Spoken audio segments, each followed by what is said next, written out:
Na Dkt. Mtazamaji, Rais Uhuru Kenyatta kwa hivi sasa anazindua rasmi kikao cha 12 cha Kongamano la Maziwa Makuu hapa jijini Nairobi. Na maspika 12 wa mabunge ya maeneo hayo wamekongamana jijini kuzungumzia masuala mbalimbali yanayoathiri wananchi katika maeneo hayo. Ladies and gentlemen, parliaments are an expression of the sovereignty and majesty of the people. Through those legislative chambers, the soul and the consciousness of the nation are brought to the fore.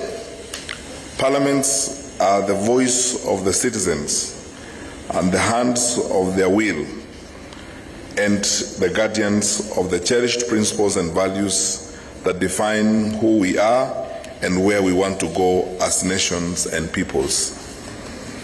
Our Kenyan Parliament, for example, since the onset of the COVID-19 pandemic, has been at the forefront of spearheading our national efforts to insulate our people from the adverse effects of this disease, to mitigate the resultant socio-economic pressures, and to lay the foundation for a bold build back that secures a better and more resilient future for all of us.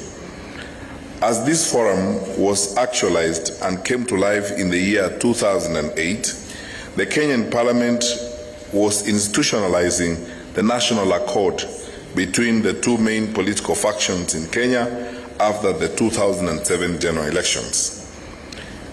Kenya's august houses were not unique in that regard.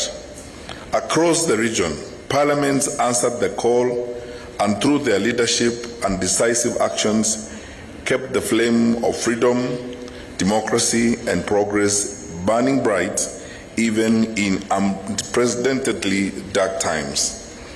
Drawing from the lessons learned from the COVID-19 pandemic, our legislatures have a unique role to play by continually addressing the issues of equitable distribution of resources and economic development. Parliamentarians are critical in creating and sustaining the enabling environment that guards against the emergence and escalation of conflict.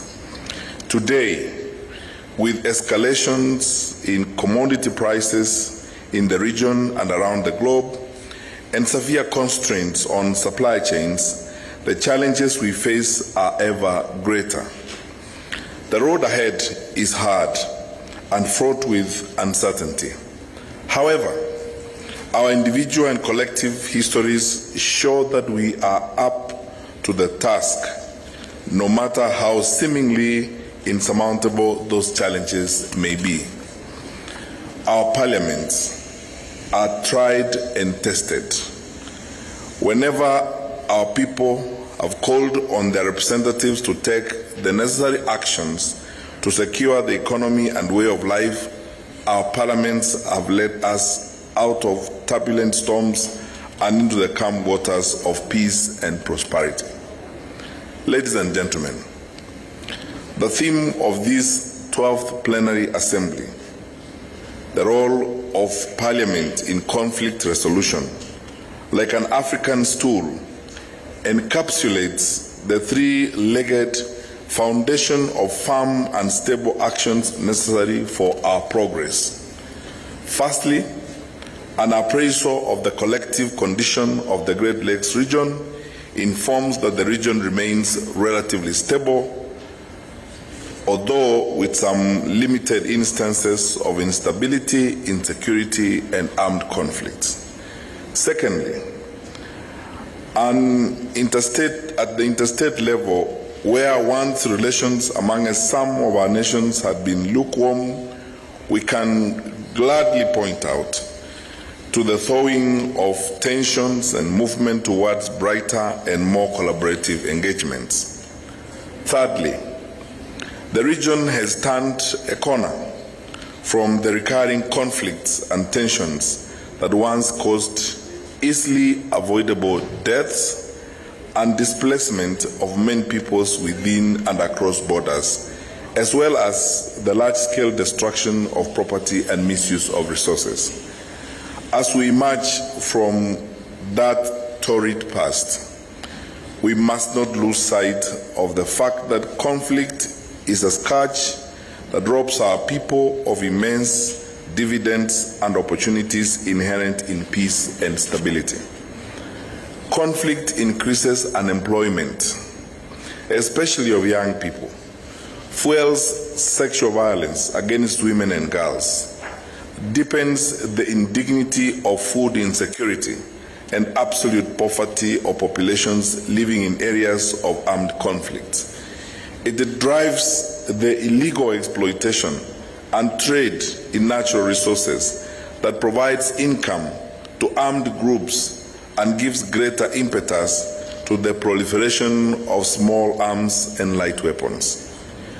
Ladies and gentlemen, this Assembly has the task of providing our 12 nations with a comprehensive and achievable roadmap to our parliaments, contributing more towards conflict resolution.